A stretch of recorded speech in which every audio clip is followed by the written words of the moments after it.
the idea of redeeming the world through magic. And how is this to be done? Well, the Philosopher's Stone is a complex of ideas that no matter how you divide it, no matter how you slice it, it's very difficult to hold the pith essence of this concept. But what it really comes down to is the idea that spirit is somehow resident in matter in a very diffuse form, and that the goal of Hermetic thinking and later alchemy is the concentration and redemption of this spirit, a focusing of it, a bringing of it together. This is an idea that was common in the Hellenistic world, not only to Hermetic thinking, but also to Gnosticism.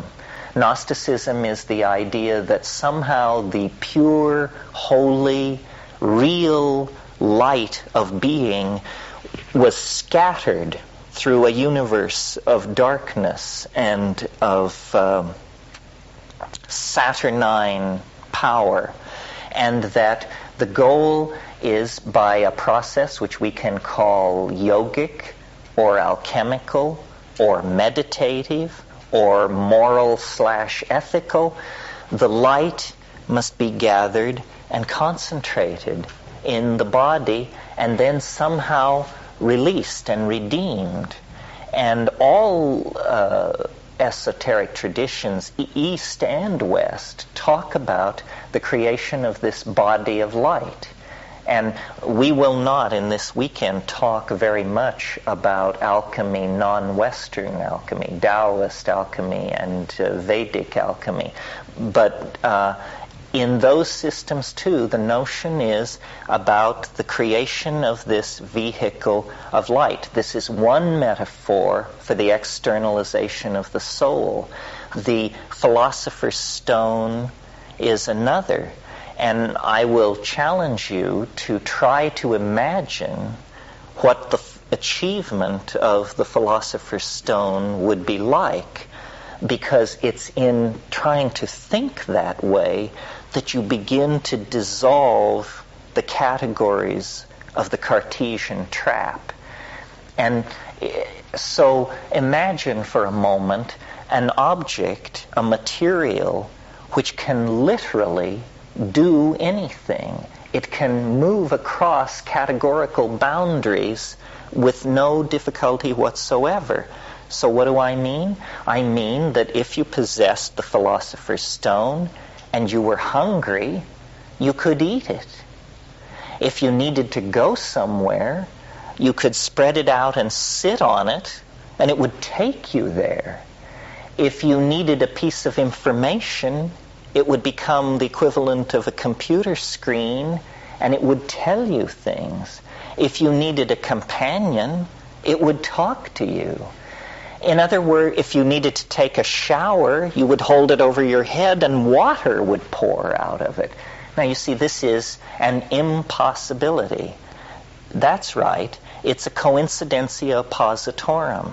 It is something which behaves like imagination and matter without ever doing damage to the ontological status of one or the other. Now this sounds like, pure pathology in a context of modern thinking, because we expect things to stay still and be what they are and undergo the growth and degradation that is inimical to them. But no, the redemption of spirit and matter means the exteriorization of the human soul and the interiorization of the human body, so that it is an image freely commanded in the imagination. Imagination. I think this is the first time I've used this word this evening. The imagination is central to the alchemical opus, because it is literally a process which goes on in the realm of the imagination, taken to be a physical dimension. And I think that we cannot understand the history that lies ahead of us unless we think in terms of a journey into the imagination. We have exhausted the world of three-dimensional space. We are polluting it. We are overpopulating it. We are using it up. Somehow the redemption of the human enterprise lies in the dimension of the imagination. And to do that, we have to transcend the categories that we inherit from 1,000 years of science and Christianity and rationalism, and we have to re-empower and re-encounter the mind. And we can do this psychedelically, we can do it yogically, or we can do it alchemically and hermetically. Now, there is present in the world at the moment, or at least I like to think so, an impulse which I have named the archaic revival. It's what happens is that whenever a society really gets in trouble, and you can use this in your own life, when you really get in trouble, what you should do is say, what did I believe in the last sane moment that I experienced? And then go back to that moment and act from it, even if you no longer believe it. Now, in the Renaissance, this happened. The scholastic universe dissolved. New classes, new forms of wealth, new systems of navigation, new scientific tools made it impossible to maintain the fiction of the medieval cosmology. And there was a sense that the world was dissolving. Good alchemical word, dissolving.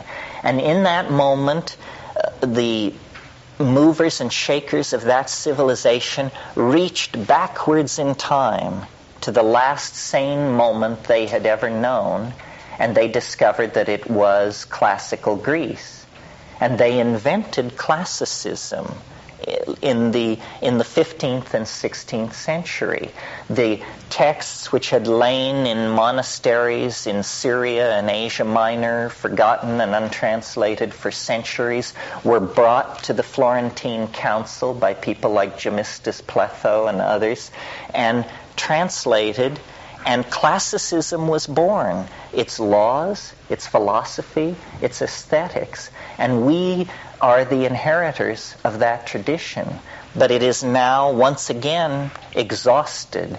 And our cultural crisis is much greater.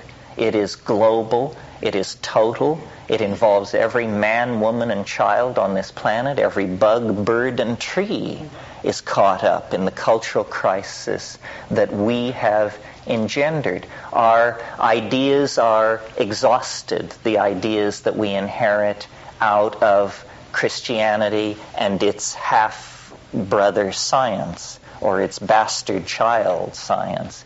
So what I'm suggesting is that an archaic revival needs to take place, and it seems to be well in hand in the form of the revival of goddess worship and shamanism and partnership. But notice that these things are old, 10,000 years or more old. But there was an unbroken thread that, however thinly drawn, persists right up to the present. So the idea of this weekend is to show the way back to the high magic of the late Paleolithic, to show that there were intellectual traditions, there were minority points of view that kept the faith, that never allowed it to die.